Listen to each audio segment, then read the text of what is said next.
दोस्तों, भगवान शिव के बारे में कहा जाता है कि वे त्रिलोक के आदि और अंत के देवता हैं।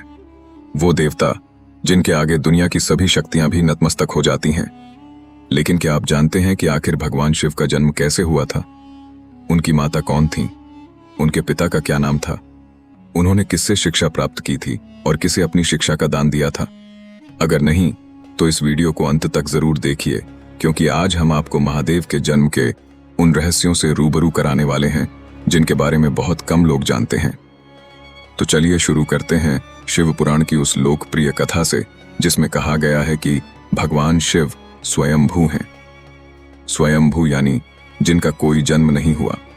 वे अनादि हैं और अनंत भी, यानी न शुरुआत है और न ही कोई अंत। लेकिन महादेव के जन्म को लेकर कई अन्य पौराणिक कथाएं भी प्रचलित हैं।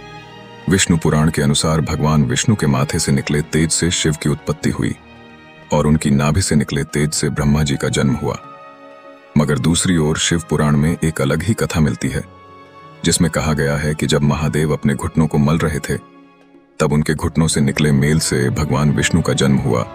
यहां से साफ है कि विष्णु पुराण और शिव पुराण दोनों ही अलग अलग दृष्टिकोण प्रस्तुत करते हैं। लेकिन एक और कथा है जो शायद आपने अपने बड़े बुजुर्गों से सुनी होगी। कहते हैं कि एक बार भगवान विष्णु और ब्रह्मा के बीच इस बात को लेकर बहस छिड़ गई कि इस संसार में सबसे महान कौन है। तभी उनके बीच एक विशाल अग्नि स्तंभ प्रकट हुआ। वो स्तंभ इतना लंबा था कि न उसका आदि दिखता था और न अंत। एक रहस्यमयी आवाज गूंजी, जो भी इस स्तंभ का छोर खोज लेगा वही सबसे महान कहलाएगा। ब्रह्मा जी ने एक हंस का रूप लिया और ऊपर की ओर उड़ चले, जबकि विष्णु जी ने वराह का रूप लेकर नीचे की ओर यात्रा शुरू की। लेकिन घंटों तलाश के बाद भी दोनों को स्तंभ का छोर नहीं मिला। जब दोनों वापस लौटे तो अचानक शिव उस अग्नि स्तंभ से प्रकट हुए।